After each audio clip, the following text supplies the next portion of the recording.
Kailan ba yung target ninyo na magkaroon na ng full implementation dito sa modernization program? Kasi meron 81% ang pasok na, nasa loob na, 19% hindi nyo pa nakukumbinsi.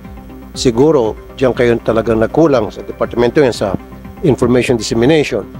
Pag-ugnayan sa kanila ng tama, kailan po na makukumbinsi nyo itong 19% na para pumasok na sa sistema? Your Honor, yung tungkol po sa consolidation, yung sinasabi niyo po 19%, tapos na po yung consolidation. So, ibig ko sabihin po, sa ngayon po, yung lahat ng hindi nag-consolidate ay hindi na pwedeng mag-consolidate kasi nga po, nagbigay na tayo ng deadline, which is April 30. So, meron yung 19% na hindi nag-consolidate, tapos na yon. Yes, tama po kayo. So, ano mangyari dito ngayon sa 19%? Diyan po papasok yung tinatawag nating social support po, no? Yung DOLE, meron po silang entrepreneur, at saka yung TESDA, yung super scholar po. At lumapit na rin po kami sa DSWD para maging pangatlo silang ahensya na tutulong dun sa, hindi lamang sa hindi nag-consolidate, pero yung mga apektado rin na sektor sa transportasyon na pwede nating tulungan po. Kaya nga, anong klaseng tulong? Unang-una po sa entrepreneur, ito po yung sila po bibigyan ng livelihood po. Gaya na kunyari po yung worth 30,000 na pondo po, like loading station, or gusto po nila pumunta sa ang iba po yung sa paggawa ng sa bakery po, yung pag-aaral tungkol po sa isang negosyo. Or tumatawa po sila. Bakery, jeepney drivers, tapos ngayon bibigyan mo ng negosyo ng bakery. Hindi sila marunong mag-masa ng tinapay. Ang minamasa nila yung manabela. Sa totoo po, binigyan po natin sila ng oportunidad na maging driver. So, decision naman po nila yon. At saka, just to clarify lang po. Pero, okay. Yan po ba naiparating sa kanila? Nasabi sa kanila yun? Yes po, naisabi po yun sa kanila. Kaya nga, marami na po nag-a-apply sa amin regarding which to choose. Dagdag lang po, siguro kaya hindi rin naging successful yung programa na to noong the past years. Kasi nung panahon na yon, parang hindi pa po sigurado yung programa dahil sa delays.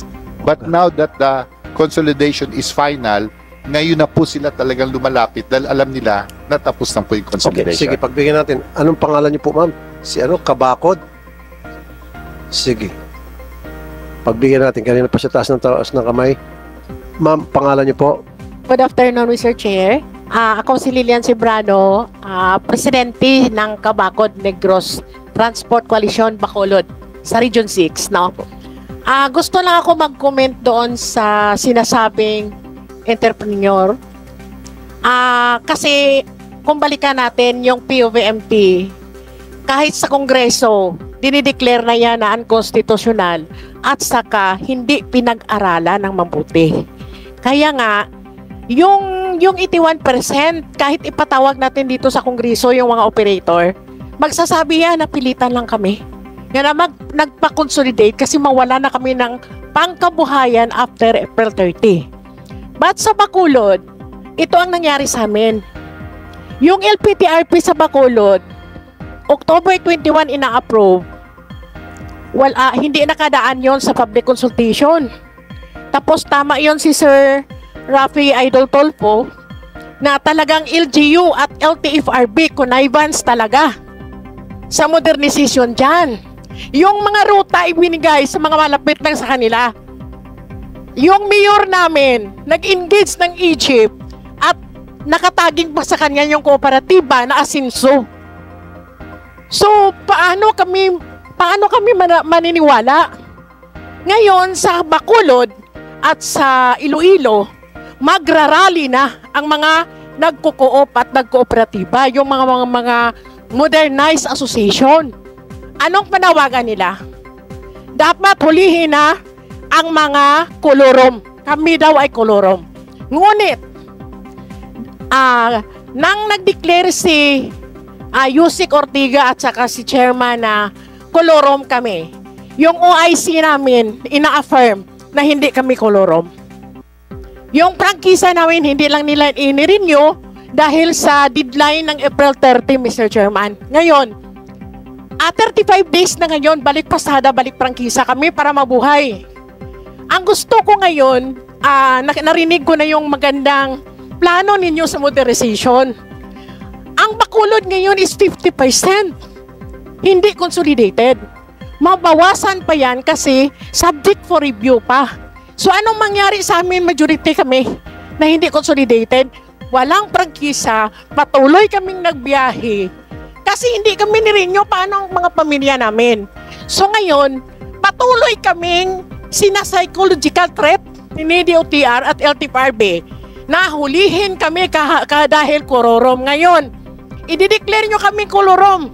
Si Altura nag-affirm na hindi kami kolorom. So ano pala ang totoo? No? Bakit hindi nyo kami inirenew? Dahil ang sa amin niya, panawagan namin, ibasura tong consolidation deadline ng April 30 para ma-renew ang aming mga prangkisa. Ngayon, ang ginagawa ng LTFRB, mag-show cause order daw, magproseso daw ng mga requirements. First time kaming grupo nakatanggap ng show cause order. Ano ang sinasabi ng show cause order? May kopya tayo dito.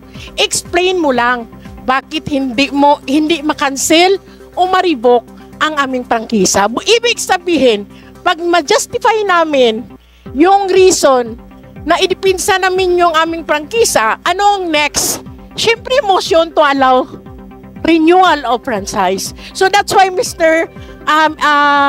Chair, panawagan namin, ibasura yung April 30, i-renew ang aming mga prangkisa. At saka yung 81%, ipatawag yun. Kasi kahit kami magsasabi, napilitan lang yun ng consolidation. Pinipilit nyo kasi. Alam nyo ba kung sinong nakabinipisyo ng consolidation na yan? Kayo lang na mga opisyal ng mga kooperatiba at korporasyon. Tanungin natin sa ground yung mga operator na nagpa-consolidate. Hanggang ngayon, walang dividendo yun. Sa Bacolod at sa Iloilo, nag-rally.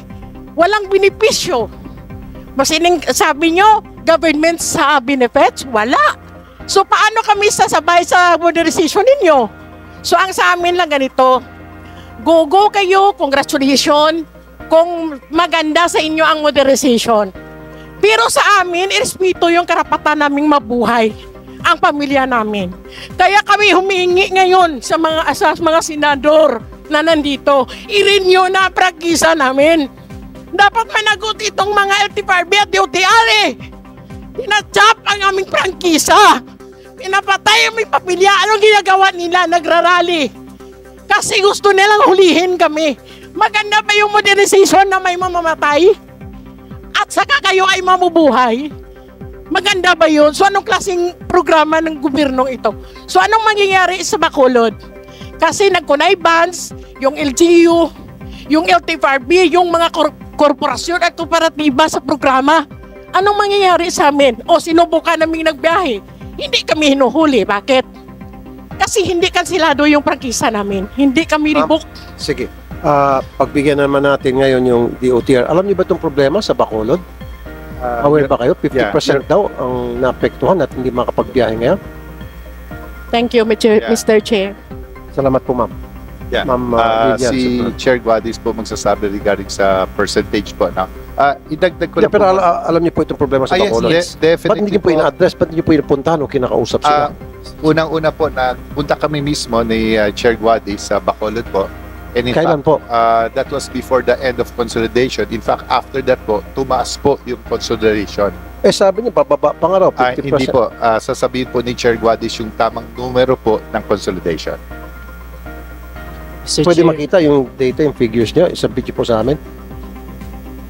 Hindi, kasi sinasabi niyo more than 50%, sinasabi niya 50 at bababa pa, yung iba napilitan. I tend to agree. Siyempre, kaysa naman mawalan sila ng buhay, napipilitan sila kahit na alam nila na hindi naman talaga komportable para sa sitwasyon nila. If I may, Mr. Chair. Mr. Chair, yes, nagpunta po kami sa Bacolod. That was 2 months ago.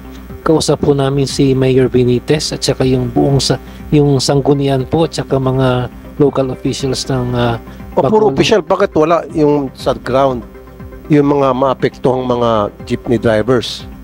operate. Bakit yung mga opisyal? Yan nga sinasabi niya, nagkukunaybans daw kayo LGU at saka LTFRB, DOTR. Dapat pag ganon, meron doon sa ground kayong kinukonsulta din.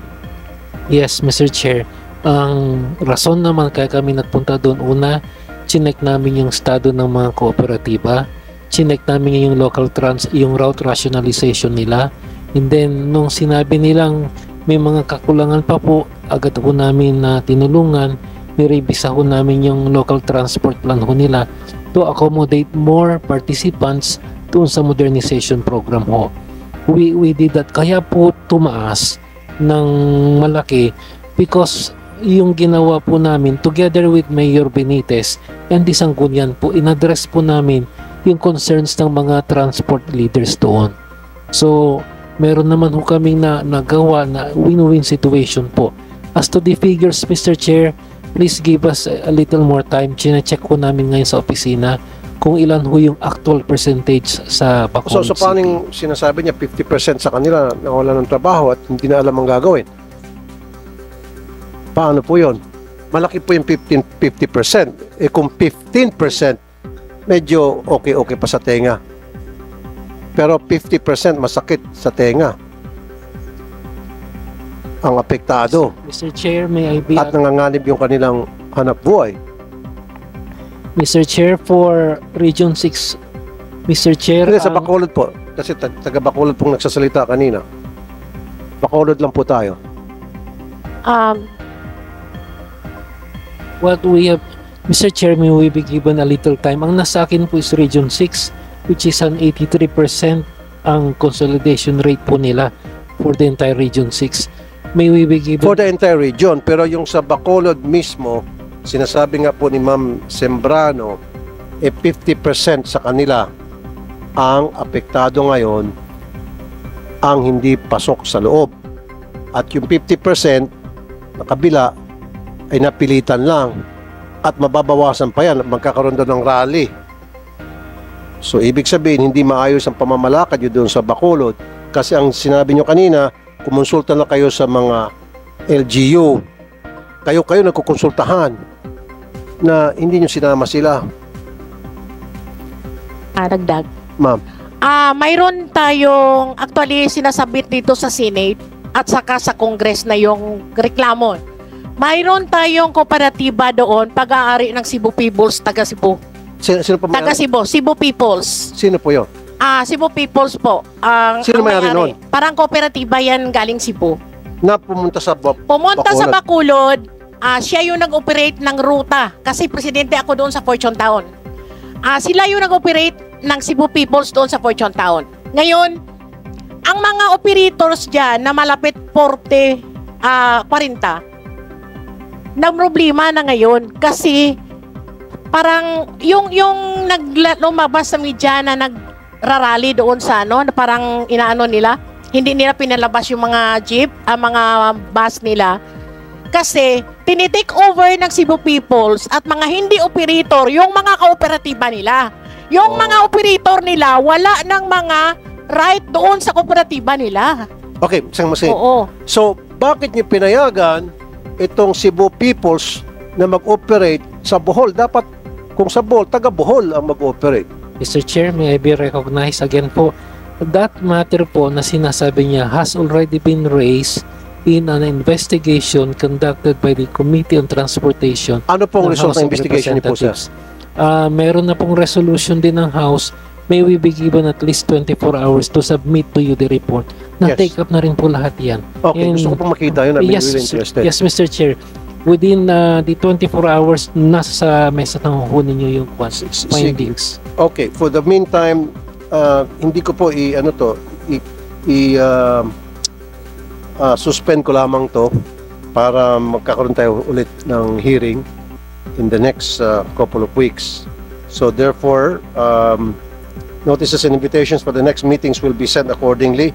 There being no other matters for consideration, this hearing is suspended. Maraming salamat po. Maraming salamat. Thank you, Mr. Chair.